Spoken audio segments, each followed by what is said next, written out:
Bueno, continuamos con el caso clínico. Al paciente se le inició infusión de insulina intravenosa insulina intravenosa por forma de infusión continua. Se realizaron monitoreos de controles capilares horarios hasta estabilizar valores glucémicos. Se inició una pauta de insulina con 30 unidades de insulina largina, más correcciones con insulina espártica 2 horas previas a la suspensión de la bomba. Durante la internación se solicitó una tomografía de tórax, identificándose un nódulo periférico en el tercio medio del pulmón derecho. Se realizó punción bajo guía tomográfica y el estudio anatomopatológico informó carcinoma no microcítico de pulmón con un T2A N2M0 con afectación pleural.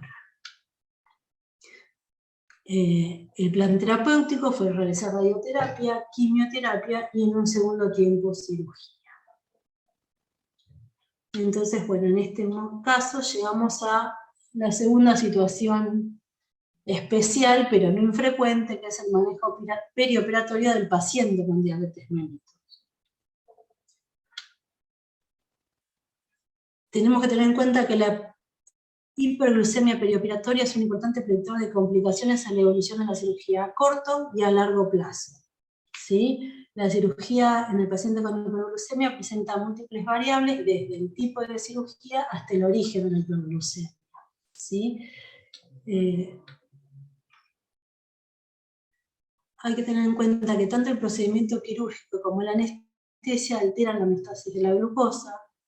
Se produce liberación de hormonas contrarreguladoras, citoquinas proinflamatorias que producen cambios neurohormonales, que además de poner en marcha las vías metabólicas de la glucogénesis y la glucogenólisis, favorecen un estado de resistencia a la insulina que puede persistir hasta 3 semanas después del procedimiento. Y la anestesia general también produce un mayor grado de hiperglucemia, inhibiendo la secreción de insulina y aumentando la producción hepática de glucosa.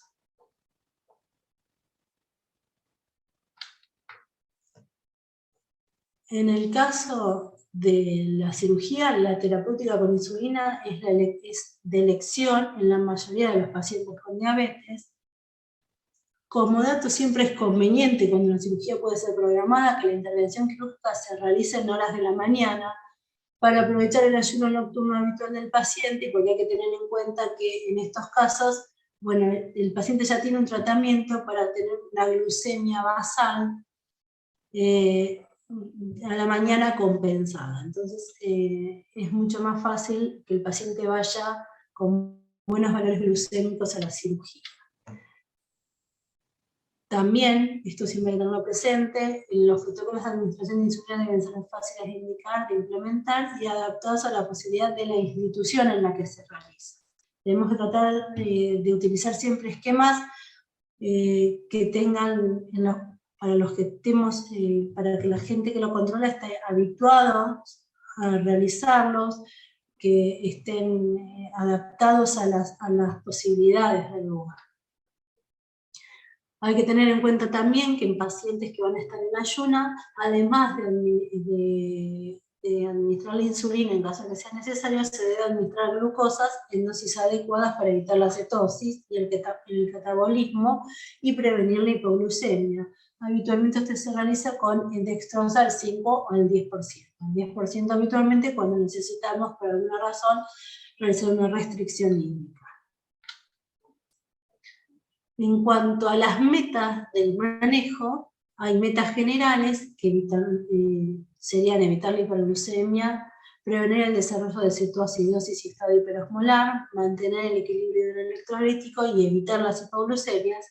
Y en cuanto a objetivos de tratamiento, hay que tener como objetivo glucémico en quirófano entre 140 y 180 miligramos de cilitro, y en el postquirúrgico, si estamos hablando de pacientes en sala general, glucemias menores de 140 precomida y 180 al azar, y en unidades críticas entre 140 y 180 miligramos de cilitro, y siempre tratar de evitar las glucemias por debajo de 110 miligramos de cilitro. En cuanto a la evaluación prequirúrgica, deberíamos incluir una evaluación cardiovascular y de disautonomía cardíaca, tener una hemoglobina glicosilada, glucemia y una función renal, una evaluación oftalmológica, el dolor gastroparesia y vejiga neurogénica, y el signo del rezo es el famoso signo en el que, bueno, nada, hay que juntar las manos y hay que ver si el paciente tiene una, digamos, no puede cerrar correctamente, porque esto predice una intubación dificultosa. En cuanto al control glucémico en el prequirúrgico, se considera de buena práctica que la noche previa a la cirugía se realicen controles glucémicos cada 2 a 4 horas, que 1 o 2 horas previas a la cirugía se realice un nuevo control, y en quirófano se realicen controles cada 30 minutos en cirugías cardíacas y cada 60 en las demás cirugías. En cuanto al postoperatorio, los controles se realizarán cada 1 a 4 horas, acorde al tipo de cirugía, el estado clínico, la estabilidad glucémica, mientras el paciente se encuentra en ayuna, y una vez que el paciente ya comienza con la alimentación, pasar a los controles habituales de precomida. En cuanto al manejo de la medicación antidiabética, cuando son procedimientos selectivos, procedimientos programados, se recomienda continuar el uso de hipoglucemiantes e inyectables insulínicos hasta el día previo a la cirugía. En casos de cirugía menores con normalización de la ingesta al mismo día, se puede considerar continuar algunos fármacos como la metformina y los inhibidores de la DPP-4 en la mañana del día del procedimiento. Y en caso de usuarios de insulina, se debería disminuir la administración de insulina basal y suspender la administración de insulinas de acción rápida. Entonces, como acá es otro cuadrito, digamos, en el que también está muy claro, es muy práctico para cuando queremos determinar cómo manejar a un paciente de acuerdo al tipo de insulina que tiene.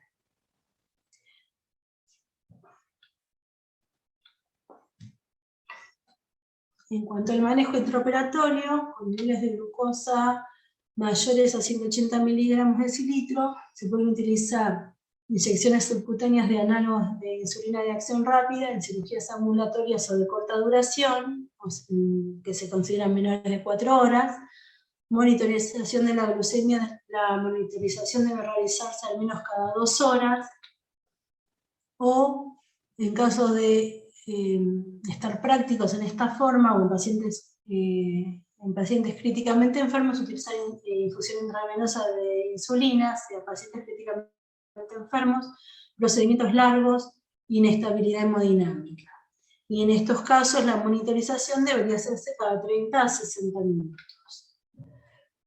Este también es un esquema de corrección bastante habitual y bastante práctico, de acuerdo a distintas condiciones que pueden presentar los pacientes, como por ejemplo la sensibilidad a la insulina, pacientes añosos, con un filtrado por debajo de 45 mililitros minuto, o sin historias previas de diabetes, pacientes con una sensibilidad habitual y los pacientes que se llaman habitualmente insulinoresistentes o que están con tratamientos con esteroides, que se sabe que generan una insulinoresistencia, como lo hablamos hace un rato, que solían usar dosis muy elevadas de insulina, o pacientes con un índice de masa corporal de más de 35. Como verán, los esquemas, de acuerdo al tipo de paciente, también varían, y son distintas las cantidades de insulina rápida que se utilizan para las correcciones.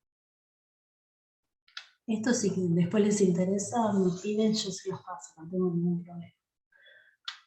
Para recordar, los pacientes hospitalizados, como para ir cerrando la parte de la cirugía, los pacientes hospitalizados con hiperglucemia presentan un riesgo incrementado de mortalidad, infecciones perioperatorias, ingresos a terapia, mayor tiempo de internación respecto a los pacientes normoglucémicos. El correcto control metabólico reduce los costos, el tiempo de internación, la mortalidad, al igual que el riesgo de sepsis, fallo renal, transfusiones y polineuropatía. Y si bien los valores precisos de glucemia son discutidos, se debe destacar que la hiperglucemia no debe ser ignorada durante la hospitalización. El tratamiento debe ser dinámico, con insulina, con ajustes frecuentes para optimizar el control. Y seguimos nuestro caso, como, bueno, creo que más o menos eso. El paciente, bueno, fue operado. A los 6 meses desarrolla un derrame pleural derecho y disnea pequeños esfuerzos vertaumneo. Presentaba anorexia, astenia, pérdida de peso, llevaba un BMI de 23, recuerden que tenía una obesidad grado 1. Se decide retirar la medicación antihipertensiva y los hipoglucemiantes orales, y se continúa con el tratamiento con insulina, que ya el paciente había comenzado a utilizar cuando comenzó con su tratamiento con corticoides en la primera internación. Se le realizó una pauta basal bolo con insulina glulicina 0,44 y glargina 22 antes de acostarse, que había que modificar periódicamente por los distintos, sobre todo por los tratamientos corticoideos que iba recibiendo, por los broncoespasmos y por los tratamientos quimioterápicos. Dada la situación actual del paciente, se consideró que se encontraba en una situación de fin de vida y se instauró un tratamiento paliativo. Y acá, bueno, pasamos a otro tema para tener en cuenta, que es el manejo del paciente en cuidados paliativos. ¿Sí? El objetivo en estos pacientes, bueno, el paciente afecta a un proceso oncológico, lo que hay que tener presente es que tiene una expectativa de vida limitada y debemos plantearnos expectativas terapéuticas y objetivos específicos. Nosotros tenemos que tener en cuenta que cuando tratamos a los diabéticos en líneas generales, lo que tratamos de evitar son las complicaciones a largo plazo. Y en este paciente estamos hablando de un corto tiempo. Entonces, lo que tenemos que evitar son los síntomas, evitar que aparezcan los síntomas de los niveles extremos de la glucemia, que son la hipoglucemia y una hiperglucemia sostenida de 270 miligramos de cilitro. Ese valor de corte se pone porque se considera que es el valor en el que el paciente puede presentar más síntomas. Entonces, evitar la hipoglucemia. Nos tenemos que asegurar que el paciente tenga una adecuada ingesta de hidratos de carbono distribuidas a lo largo del día, con un uso juicioso de fármacos, y como dijimos, la piedra angular de la prevención, eso sería la piedra angular de la prevención de la hipoglucemia. Hay que tener en cuenta que a veces la hipoglucemia en estos pacientes polisintomáticos son difíciles de reconocer y pueden generar aún más malestares. Entonces, habitualmente en estos pacientes, los niveles de hemoglobina glicosiladas que se recomiendan son menores de 8 y en algunos casos podría ser razonable incluso hasta valores de menos de 10. No ponemos las metas de las que estamos acostumbrados a hablar en la diabetes. En cuanto a los controles capilares, el número de determinaciones debería individualizarse. En casos de glucemias en ayunas, evitar niveles de glucemias capilares menores de 90. En pacientes con tendencia a hipoglucemias nocturnas, mantener niveles basales entre 180 y 200. En cuanto a glucemias prepandreales, deberían encontrarse entre 90 y 160 y nunca pasar en las postprandiales o al azar los 270 que hablamos al principio. La alimentación, lo que tendríamos que tratar es, bueno, en general los pacientes que están en esta situación tienen náusea, inapetencia, a veces trastornos de la deglución, por lo que no tendríamos que ser tan estrictos en cuanto a lo que es el tipo de alimentación, buscar alimentos fácilmente digeribles que los puedan comer en pocos volúmenes y varias veces por día. ¿Sí? Entonces, las opciones de alimentos son muy limitadas y lo que tenemos que tratar es que sean, que aporten energía y sean fáciles de digerir. Entonces, lo más adecuado es ajustar la medicación a comidas más pequeñas pero más frecuentes. Simplificar al máximo las pautas de tratamiento para controlar los síntomas, evitar los efectos adversos y las hipoglucemias. Estos son un poquito lo que se habla de los hipoglucemiantes orales, que bueno, básicamente lo que hay que tratar es de evitar todas las que puedan generar hipoglucemia y básicamente se pueden usar muy poquitas, por ahí algún inhibidor de la DPP4, ¿sí? Después los GLP-1 tienen como efecto adverso las náuseas, los vómitos, la metformina, además de tener esos mismos efectos adversos, pueden generar acidosis, por lo que no son muy recomendados, sobre todo en los últimos momentos. Bueno, así que hay muy pocas opciones en cuanto a hipoglucemiantes orales que se pueden dejar, y en general siempre parece la opción más razonable las pautas con insulina, en la forma más simple posible. En cuanto a la insulina, bueno, tienen este perfil que decimos que es muy ventajoso porque nos permite adaptarla, tienen igual riesgo de hipoglucemia, que tenemos que tratar con precaución.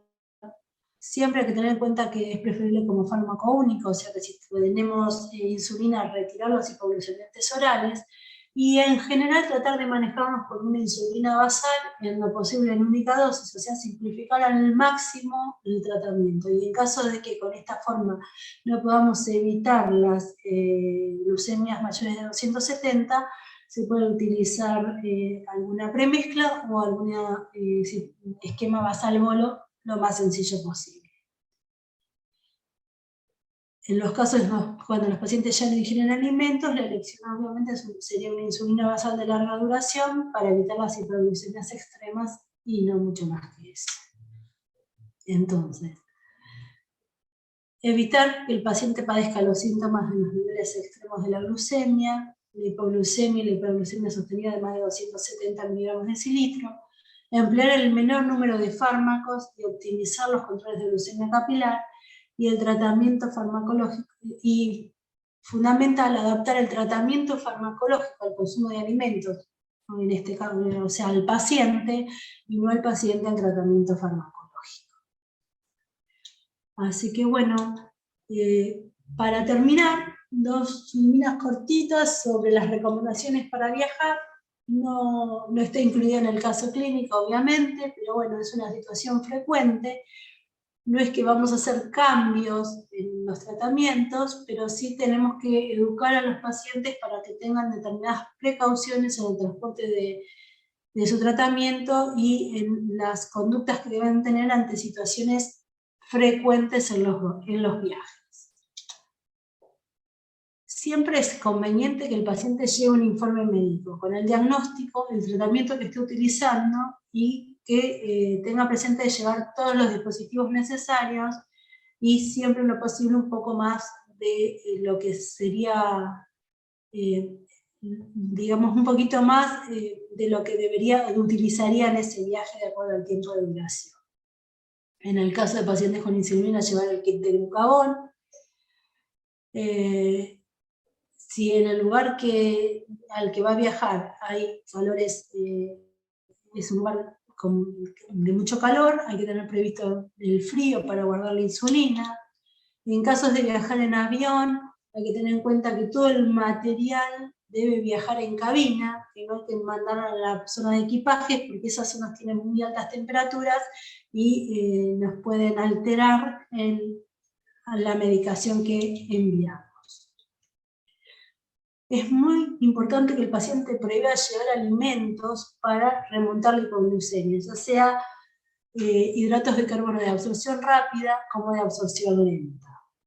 ¿Sí? O sea, algo para subir rápidamente la glucosa, como también tener algo previsto en caso que se demore. Muchas veces pasa que en controles de aduana o se demora a la salida de algún medio de transporte, cuando se viaja en avión, en colectivo, y si el paciente no tiene previsto los alimentos, hay momentos en que no tienen acceso en los lugares donde están para comprar algo, entonces muchas veces eso lleva a hipoglucemias y a complicaciones.